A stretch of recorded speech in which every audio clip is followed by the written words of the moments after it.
இந்த இயக்கத்தை தந்தை பெரியாருக்கு பிறகு ஆற்றிய பணிகள் மட்டுமல்ல, அவர் இல்லை என்றால் இந்த இனம் எந்த நிலைக்கு சென்றிருக்கும் பெரியாருக்கு பிறகு என்பதை இந்த மக்கள் மத்தியில் எடுத்து சொல்வதன் மூலமாக அவருடைய புகழை பாடுவதற்கல்ல, அவருடைய பணி இல்லை என்று சொன்னால் தந்தை பெரியாருக்கு பிறகு நாமெல்லாம் எப்படி இருந்திருப்போம் என்பதை உணர்த்துவதன் மூலமாக மீண்டும் ஒரு மீட்டுருவாக்கத்தை உணர்வை ஏற்படுத்துகிற ஒரு கூட்டமாக இந்த கூட்டம் அமைந்திருக்கிறது.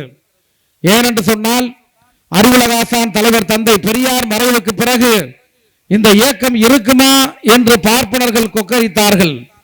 தந்தை பெரியார் மறைந்த பொழுதே நம்முடைய தலைவர் தமிழர் தலைவர் ஆசிரியர் அவர்களிடம் செய்தியாளர்கள் கேட்டார்கள், இந்த இயக்கம் பெரியாருக்கு பிறகு இருக்குமா கலைக்கப்படுமா என்று கேட்ட பொழுது, மற்றொரு இயக்கத்தோடு இணைக்கப்படுமா என்று கேட்ட பொழுது அன்றே சொன்னார், இணையாது கலையாது தனித்தனிமையாக எப்பொழுதும் இந்த இயக்கம் இயங்கும் என்று திராவிடர் கழக தலைவர் தமிழர் தலைவர் அவர்கள் சொன்னார்கள்.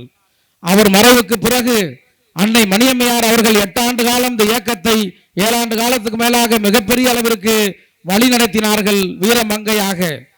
அவர் மறைவுக்கு பிறகு தலைமை பொறுப்பேற்று இன்றைய தினம் 47 ஆண்டுகள் இந்த இயக்கத்தை மட்டுமல்ல இந்த இனத்தையும் வழிநடத்தக்கூடிய தமிழர் தலைவர் ஆசிரியர் அவர்கள் இல்லை என்று சொன்னால் இன்றைய தினம் மிகப்பெரிய அளவுக்கு இந்த இனம் எந்த அளவிற்கு இருந்திருப்போம் என்பதை நாம் உணர்ந்து பார்க்க வேண்டும். வணக்கத்துக்குரிய தமிழர் தலைவர் ஆசிரியர் அவர்கள் உழைப்பு சாதாரண உழைப்பல்ல. இன்றைய தினம் ஊடகங்கள் எல்லாம் மிகப்பெரிய அளவிற்கு ஒன்றும் இல்லாத இன்றைய தினம் வருகிற மின்மினி பூச்சிகளுக்கு ஒரு நாள் முழுவதும் இந்த ஊடகங்கள் செலவழிக்கின்றன. ஆனால் திராவிடர் கழகத்துடைய தலைவர் தமிழர் தலைவர் ஆசிரியர் மட்டும் இல்லை என்று சொன்னால் இன்றைய தினம் இந்த நாட்டில் இடஒதுக்கீடு என்று ஒன்று இருந்திருக்காது, மத்திய அரசிலும் இருந்திருக்காது. பல்வேறு நிலைகளை நம்முடைய துணை பொதுச்செயலாளர்கள் எடுத்து இங்கே விளக்க இருக்கிறார்கள். நாதியே நமக்கு இருந்திருக்கிறது என்ற அடிப்படையில் தான் இன்றைய தினம் அவருடைய பிறந்த நாளை நாம் கொண்டாடுகிறோம் என்று சொன்னால் அவருடைய உழைப்பையும் அவருடைய தியாகத்தையும் அவருடைய பணிகளையும் எடுத்து வைக்கிற ஒரு விழாவாக இந்த விழாவை நான் நடத்தி கொண்டிருக்கிறோம். இன்றைக்கு இந்த இயக்கங்களை தோற்றுவித்த தலைவர்களில் படம் எல்லாம் நீங்க இருக்கிற பிளக்ஸ்லயே நீங்க பார்க்கலாம், கொஞ்சம் கொஞ்சமா ஸ்டாம்புக்கு வந்துகிட்டு இருக்கும். ஆனால் பெரியாரை என்றும் மறைக்காமல் பெரியார் தான் இந்த நாட்டிற்கு எல்லாம் மருந்து, உலகத்திற்கே மருந்து என்பதை நாளும் எடுத்து வைக்கிற அவரை பரப்புகிற பணியை தன் வாழ்நாளில் செய்து வருகிற தலைவர் தான் நம்முடைய வணக்கத்துக்குரிய தமிழர் தலைவர். அதனால்தான் அவர் சொல்லுவார், எப்பொழுதுமே திராவிடர் கழக தலைவர் ஆசிரியர் அவர்கள் சொல்லுவார்கள், நாம் உயிர் வாழ்வதற்கு பிராணவாயு என்கிற ஆக்சிஜன் முக்கியம். ஆனால் அதை யாரும் தினைக்க அதுக்கு நன்றி சொல்றதில்லை, அதை நினைச்சு பார்க்கறதில்லை யாரும். எப்பொழுது நாம் நினைப்போம் என்றால் நெருக்கடி வருகிற பொழுதுதான், மூச்சு திறன் வரும் பொழுதுதான் அதை பற்றியான நிலைப்பு வரும். எங்கே ஆக்சிஜன் சிலிண்டரை தூக்கிட்டு வருவோம், அது கொரோனா நமக்கு உணர்த்தினது. ஆக்சிஜனை தேடி உலகமே அலைஞ்சது. அதே போலதான் திராவிடர் கழக பணி என்பது, பெரியார் என்பது நெருக்கடி வருகிற பொழுது பெரியார் தேவைப்படுவார். எப்பொழுதும் பெரியார் வேலை செய்து கொண்டே இருக்கும். ஆனால் நெருக்கடி வருகிற பொழுதுதான் பெரியாரை நினைப்பார்கள் என்ற அடிப்படையில் இப்பொழுது மத்தியில் ஆளக்கூடிய ஒன்றியத்தில் ஆளக்கூடிய RSS பிஜேபி என்பது தமிழ்நாடு மட்டுமல்ல, இந்தியாவிலேயே தமிழ்நாடு ஒரு தனி கண்டமாக, தனி மாநிலமாக, தனி ஒரு தீவாக ஒதுங்கி நிற்கிற பொழுது என்ன சித்து வேலைகளை அவர் செய்தாலும், எந்த நிலையை அவர் எடுத்து வைத்தாலும் தமிழ்நாட்டை பொறுத்தவரையில் அவர்கள் ஜம்பம் ஒருவரையும் பலிக்காது என்பதற்கு பெரியார் என்பவர் மிகப்பெரிய ஒரு மாமருந்தாக இருக்கிறார். பெரியார் என்பது பெரியாரோடு முடியாமல், பெரியாருக்கு பிறகு சென்னையில் நடைபெற்ற கடந்த 2ஆம் தேதி நடைபெற்ற தலைவர் பிறந்த நாள் விழாவில் நம்முடைய கவிப்பேரரசு வைரமுத்து அவர்கள் எடுத்த ஒரு அருமையான வார்த்தையை எடுத்து வைத்தார்கள். பெரியாருக்கு கலைஞர் என்று சொன்னால் கலைஞர் பெரியார் செய்யக்கூடிய பெரியார் கொள்கைகளை எடுத்து வைக்கக்கூடிய ஆட்சியே இல்லை. பெரியாருக்கு தலைவர் வீரமணி மட்டும் இல்லை என்று சொன்னால் பெரியார் கொள்கைக்கு நீட்சியே இல்லை என்று சொன்னார். அந்த அளவிற்கு இன்றைய தினம் பெரியாரை உலகமயமாக்கிற, இந்தியா முழுவதும் கொண்டு சென்ற, உலகம் முழுவதும் கொண்டு சென்று பெரியார் தான் இந்த நாட்டுக்கு தீர்வு என்பதை எடுத்து வைக்கிற ஒரு தலைவராக நம்முடைய தமிழர் தலைவர் ஆசிரியர் அவர்கள் திகழ்கிறார்கள். இந்த நாட்டில் இந்த பிஜேபி RSS கும்பல்கள் எடுத்து வைக்கிற அத்தனை சூழ்ச்சிகளை முறியடிக்கிற ஒரே மருந்து பெரியார்.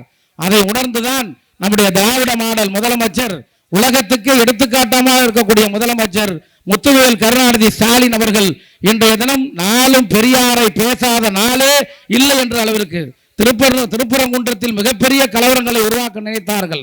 2-3 நாட்களுக்கு பிறகு ஒரு வாரத்தில் அங்கே சென்ற நம்முடைய முதலமைச்சர் அவர்கள் பெரியார் தான் மருந்து என்பதை அங்கே அந்த மண்ணில் உயர்த்தினார். அந்த அளவிற்கு இன்றைய தினம் திராவிடர் கழகத்தினுடைய தொண்டு, திராவிடர் கழக தோழர்களின் தொண்டு, நம்முடைய தலைவர் ஆசிரியர் வீரமணி அவர்களின் உழைப்பு என்பது சாதாரண உழைப்பல்ல. 93 வயதிலும் இன்றைய தினம் ஒரு நாளைக்கு 3-4 கூட்டங்களில் தொடர்ந்து பேசி வரக்கூடிய தலைவர், கைத்தடி இல்லாமல் யார் துணையும் இல்லாமல் இன்றும் பேசக்கூடிய நினைவாற்றலோடு பேசி வரக்கூடிய தலைவர் வீரமணி ஐயா அவர்கள். அவர் மட்டும் இல்லை என்று சொன்னால் இன்றைய தினம் பிஜேபி தமிழ்நாட்டை அவர் நினைக்கிற அளவுக்கு நினைத்து வைக்க முடியும் என்பதுதான் மிகப்பெரிய அவர்களுக்கு கோபம். அந்த வகையில் தான் இங்க இருக்கிற திராவிடர் கழக கருப்பு சட்டை தோழர்கள் எந்த அளவிற்கு தியாக மனப்பான்மையை பெற்றவர்கள் என்பதை நம்முடைய முதலமைச்சர், தமிழ்நாட்டின் முதலமைச்சர் சென்னையில் மரமலை நகரில் நடைபெற்ற சுயமரியாதை நூற்றாண்டு நிறைவிழா மாநாட்டில் இந்த பெரியார் தொண்டர்களை பார்த்து சொன்னார். திராவிடர் கழக தோழர்கள், பெரியார் தொண்டர்கள் எந்த விதமான பிரதிபலனும் பார்க்காமல் பணியாற்றக்கூடிய தோழர்கள், எதற்கும் அஞ்சாத தோழர்கள். அவருடைய கருத்தியல் ரீதியான போராட்ட வாழ்க்கையில் என்னுடைய சல்யூட் என்று நம்முடைய முதலமைச்சர்கள் சொன்னார்களே, அது எந்த அளவிற்கு திராவிடர் கழக தோழர்களுக்கு அங்கீகாரத்தை இந்த முதலமைச்சர் தந்திருக்கிறார்கள் என்பதை நாம் உணர வேண்டும். ஏன் இந்த பெரியார் தொண்டர்களால் தான் எல்லாம் முடியும் என்பதை உணர்ந்த நம்முடைய முதலமைச்சர் அவர்கள் இன்றைய தினம் மிகப்பெரிய அளவிற்கு செயலாற்றுகிறார். திராவிடர் கழகத்தை, பெரியாரை உலகம் முழுவதும் கொண்டு செல்வதற்கு ஆக்ஸ்போர்ட் பல்கலைக்கழகம் வரை கொண்டு செல்லுகிற முதலமைச்சரை நாம் இந்த நேரத்தில் பெற்றிருக்கிறோம். அதனால்தான் இந்த ஒன்றிய அரசு இன்றைய தினம் எல்லா சித்து வேலைகளையும் எல்லாரையும் இணைத்து இந்த ஆட்சியை 2026 எப்படியும் அகற்ற வேண்டும். இது தமிழ்நாட்டுக்கு மட்டும் அவர்கள் தலைவலி அல்ல, இந்தியாவுக்கே தலைவலியை கொடுக்கிற ஒரு முதலமைச்சராக இந்த திராவிட மாடல் அரசு இருக்கிறது என்பதை அவர்கள் உணர்ந்தாதான் அவற்றை அகற்ற வேண்டும் என்று துணிக்கிறார்கள். நம்முடைய வேலை என்ன? எங்களுடைய தலைவர், தமிழக தலைவர் ஆசிரியர் அவர்கள் சொன்னால், ராணுவம் செல்வதற்கு முன்பே தூசிப்படை செல்லும், பாதை அமைச்சு கொண்டு செல்லும். 2026 தேர்தல். இப்பொழுதே நவம்பர் 20 முதல் தொடங்கி எங்களுடைய தலைவர் வீரமணி அவர்கள் ஒரு நாளைக்கு 3 கூட்டங்களில் தொடர்ந்து 93 வயதில் 90 கூட்டங்களில் பேசி வருகிறார். நாளைய மறுதினம் கூட புதுச்சேரியில் தொடங்கி சங்ககிரியில் முடிக்க இருக்கிறார். தொடர்ந்து ஒவ்வொரு கூட்டமாக பேசி வருகிறார் என்று சொன்னால், தேர்தலை மட்டுமல்ல, தேர்தலுக்கு முன்பே தூசி படையாக பாதை அமைக்கக்கூடிய அமைப்பாக திராவிடர் கழகம் செயல்படும் என்று நம்முடைய தலைவர் தெரிவித்து தொடர்ந்து செயல்பட்டு வருகிறார். அந்த தலைவர் எந்த திசையை காட்டுகிறாரோ அவர் பின்னே செல்வதுதான் இந்த நாட்டின் பாதுகாப்பு, இந்த நாட்டின் வருங்கால சந்ததியரின் பாதுகாப்பு, நம்முடைய தலைமுறைக்கும் மிகப்பெரிய விடுவிப்பு என்பதை அன்போடு உணர்ந்து, தமிழின பெருமக்களே, வருகிற 2026 தேர்தல் சாதாரண தேர்தல் அல்ல, ஒரு ஆரிய திராவிட போராட்டம், நம் வருங்கால சந்ததியருக்கான மிகப்பெரிய ஒரு போராட்டம். அதில் மீட்டெடுக்காவிட்டால் ஒருபோதும் நம்மை இந்த மக்களை யாரும் மீட்டெடுக்க முடியாது. வருகிற 2026 மீண்டும் இந்த திராவிட மாடல் அரசு, முத்துவேல் கருணாநிதி ஸ்டாலின் தலைமையில் ஆட்சி அமைப்புதான் இந்த கருஞ்சட்டை தோழர்களின் மிகப்பெரிய உழைப்பு. எண்ணம் எதை பற்றி இல்லை. எங்களுடைய தலைவர் சொன்னார், மற்றவர்களுக்கெல்லாம் அவர்கள் நிக்கிற தொகுதி தான், கூட்டணி கட்சி கூட அவங்க எத்தனை தொகுதியில் நிக்கிறாங்கிறது தான், யார் எந்த சீட்டு நிக்கிறாங்க, யாருக்கு சீட்டு கிடைக்கும், அதில் வரையும் அவங்க காத்திருப்பார்கள். எங்களுக்கு அப்படி அல்ல, 234 தொகுதியும் எங்களுடைய தொகுதி என்று நாம் பணியாற்ற வேண்டும் எங்களுக்கு கட்டளையிட்டிருக்கிறார்கள்.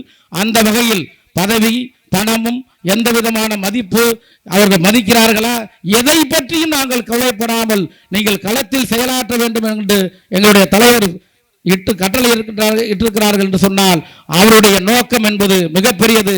அந்த நோக்கத்தை செயல்படுத்துவதுதான் அவருடைய 93வது பிறந்த நாள் விழாவிலும் எங்களுடைய சூளுரை 2026 மீண்டும் திராவிட மாடல் ஆட்சி நம்முடைய முதலமைச்சர் முத்துவேல் கருணாநிதி ஸ்டாலின் தலைமையில் அமைப்பதுதான் அவருடைய பிறந்த நாள் செய்தி.